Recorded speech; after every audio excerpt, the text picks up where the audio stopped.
بسم اللہ الرحمن الرحیم۔ قصہ قوم فرعون پر عذابوں کا۔ خاندان فرعونہ کا سب سے ظالم و جابر بادشاہ تکبر و شقاوت، وحشت و دہشت کی زندہ تصویر بنا حرم سرا کی خوبصورت ترین عورتوں کے ساتھ تخت شاہی پر برجمان تھا۔ یہ فرعون کا محل نہیں بلکہ مصر کا ایک وسیع و عریض میدان تھا کہ جہاں آج حق و باطل کے درمیان ایک عظیم مقابلہ ہونے کو تھا۔ بادشاہ کے سامنے بائیں جانب ملک بھر سے جمع کیے گئے اپنے وقت کے بڑے بڑے جادوگر فرش نشین تھے، جبکہ دائیں جانب اللہ کے نبی حضرت موسیٰ کلیم اللہ علیہ السلام اور ان کے بھائی حضرت ہارون علیہ السلام تشریف فرما تھے۔ بادشاہ کے اشارے پر مقابلہ شروع ہوا۔ حضرت موسیٰ علیہ السلام کی دعوت پر جادوگروں نے اپنی لاٹیاں اور رسیاں زمین پر ڈالی تو وہ پل بھر میں سانپوں کا روپ دھار کر میدان میں دوڑنے لگے۔ پورا میدان خطرناک سانپوں سے بھر چکا تھا۔ مجمع پر ہیبت طاری ہو گئی۔ فرعون اور اس کے درباروں کا اونت بھرا قہقہ فضا میں گونجا۔ حضرت موسیٰ علیہ السلام نے فرعون کی جانب دیکھا۔ یہی وہ لمحہ تھا کہ جب جبرائیل امین علیہ السلام نے اللہ کا پیغام پہنچایا۔ ترجمہ: ہم نے موسیٰ علیہ السلام کو حکم دیا کہ اپنا عصا زمین پر ڈال دو۔ وہ زمین پر گرتی ہی سب سے بڑا اژدہا بن کر جادوگروں کے سانپوں کو نکلنے لگا۔ حق ظاہر ہو چکا تھا، چنانچہ وہ جادوگر سجدے میں گر کر حضرت موسیٰ اور حضرت ہارون علیہ السلام کے پروردگار پر ایمان لے آئے۔ سورۃ الاعراف آیات نمبر 117 تا 122۔ بادشاہ نے ان سب اہل ایمان کو جو حضرت موسیٰ علیہ السلام پر ایمان لانے سے قبل جادوگری سے وابستہ تھے، ہاتھ پاؤں کٹوا کر سولی پر لٹکا دیا۔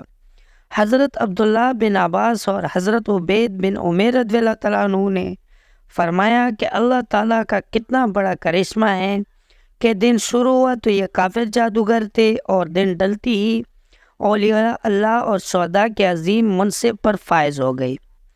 قوم فرعون پر آنے والے عذاب مقابلے سے پہلے میدان میں حضرت موسیٰ اور حضرت ہارون علیہ السلام کے علاوہ کوئی اور مسلمان نہیں تھا، لیکن جادوگروں کے ایمان لانے کے بعد 6 لاکھ افراد مسلمان ہو گئے اور یہ ایک بڑی طاقت بن گئے۔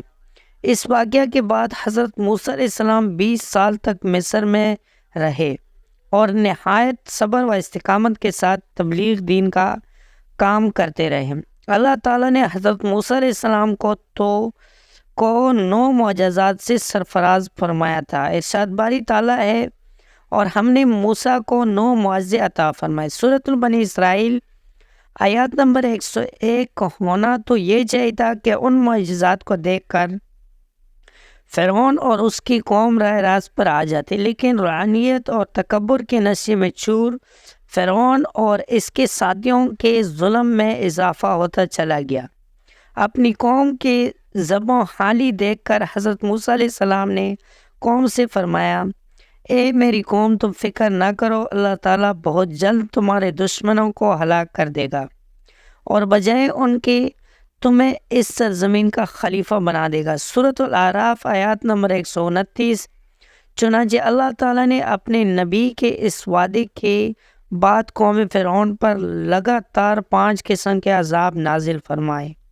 ارشاد باری تعالیٰ ہے، پھر ہم نے ان پر ایسا دردناک عذاب نازل فرمایا جو ہماری قوم کے لیے واعظ اور آنے والوں کے لیے باعث عبرت ہو۔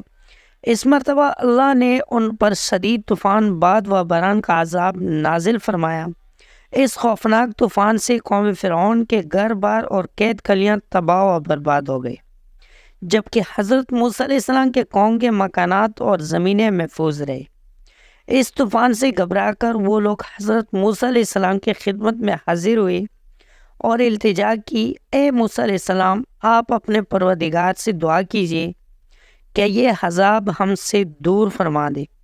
ہم وعدہ کرتے ہیں کہ ہم ایمان بھی لائیں گے اور آپ کی قوم بنی اسرائیل پر لگائی گئی سب پابندیاں بھی ختم کر دیں گے۔ حضرت موسیٰ علیہ السلام نے دعا فرمائی تو اللہ تعالیٰ نے عذاب ٹال دیا اور ان کی قید کلیان کو پہلے سے زیادہ ہرا بھرا کر دیا۔ یہ دیکھ کر قوم فرعون نے کہنا شروع کر دیا کہ یہ کوئی عذاب نہیں تھا بلکہ سیلاب کی شکل میں یہ موسلادھار بارشیں تو ہمارے فائدے کے لیے تھی، جن کی وجہ سے ہماری زمینوں پر پیداوار میں کئی گنا اضافہ ہو گیا ہے۔ اس طرح ایک بار پھر انہوں نے حضرت موسیٰ علیہ السلام سے کیے گئے عہد و پیمان کو نظر انداز کیا اور کفر و سرکشی کی روش پر قائم رہے۔ ٹڈیوں کا عذاب، قرآن کریم نے اس سے الجراد کے نام سے پکارا ہے۔ جراد ٹڈی کو کہتے ہیں۔ ٹڈی دل کا حملہ لیلاتی فصلوں کو دیکھتے ہی دیکھتے تباہ کر دیتا ہے۔ اللہ تعالیٰ نے طوفان کے عذاب کے ٹھل جانے کے بعد اس بدبخت قوم کو پورے 1 ماہ کی مہلت دی کہ یہ حضرت موسیٰ علیہ السلام کے وعظ و نصیحت پر غور و فکر کرے، لیکن ان کی بدعمالیات تو روز بروز بڑھتی چلی جا رہی تھی۔ چنانچہ اللہ تعالیٰ نے ان پر ٹڈیوں کو مسلط فرما دیا۔ ٹڈی دل نہ صرف ان کے کھیتوں اور باغات کو چٹ کر گیا بلکہ گھروں کے اندر اور باہر لکڑی سے بنی ہر چیز کھا گیا۔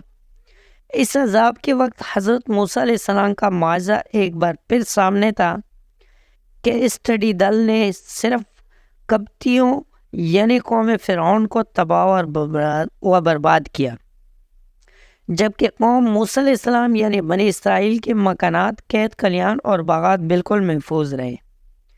قبطی روتی پیٹتی حضرت موسیٰ علیہ السلام کے پاس آئے اور التجا کی، آپ اپنے رب سے دعا فرمائیں کہ وہ یہ عذاب واپس لے لے۔ ہم پختہ وعدہ کرتے ہیں کہ ہم ایمان بھی لے آئیں گے اور بنی اسرائیل کو آزاد بھی کر دیں گے۔ حضرت موسیٰ علیہ السلام نے دعا فرمائی اور عذاب ٹل گیا۔ اللہ تعالیٰ نے انہیں پھر 1 ماہ کی مہلت دی کہ وہ غور و فکر کر لیں، لیکن وہ لوگ اپنی پرانی روش پر ہی قائم رہے، ایمان لائے اور نہ ہی بنی اسرائیل کو آزاد کیا۔ کیڑے مکوڑوں کا عذاب، قرآن کریم میں کمل کے نام کا ذکر کیا گیا ہے۔ کمل بالوں اور کپڑوں میں پیدا ہونے والا جوں اور گن کی کیڑی کو بھی کہتے ہیں۔ کمل کا یہ عذاب ممکن ہے کہ دونوں قسم کے کیڑوں پر مشتمل ہو، کیونکہ اس سے گن نے ان کے گلے کا وہ حال کر دیا کہ 10 سیر گیہوں پیستے تو اس میں سے 3 سیر آٹا بھی نہ نکلتا، جبکہ جوؤں کی کثیر تعداد ان کے بال، پلکیں اور بنوے تک چھٹ کر گئی۔ باقی سٹوری اگلی قسط میں دیکھنے کے لیے ہمارے چینل کو سبسکرائب کر لیں اور بیل نوٹیفیکیشن کو آن کر لیں تاکہ اگلا قسط آپ تک بآسانی پہنچے۔ امید ہے آپ لوگوں کو یہ سٹوری کا قسط پسند آیا ہوگا۔ اگر پسند آیا تو ویڈیو کو لائک کر لیں، کمنٹ میں اپنے رائے کا اظہار ضرور کر لینا۔ ملتے ہیں اگلی ویڈیو میں، تب تک کے لیے اللہ حافظ۔